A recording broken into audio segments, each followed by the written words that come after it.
আসসালামু আলাইকুম রহমতুল্লাহ। আলহামদুলিল্লাহ আলহামদুলিল্লাহ।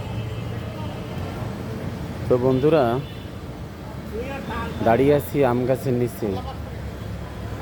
প্রচুর গরম, এত গরম বাইরে যাওয়া যাচ্ছে না।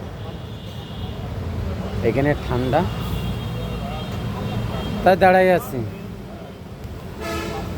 এত গরম কেন?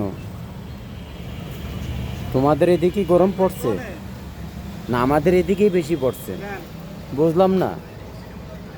আকাশেতে মেঘলা মেঘলা ভাব, তো মনে হয় বৃষ্টিই হবে, তার জন্য এত প্রচণ্ড গরম পড়ছে, তাই না?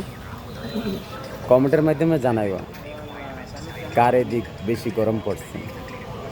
মনে হয় আমাদের এদিক তাপমাত্রা বেশি, যেহেতু মেঘ লাগেছে।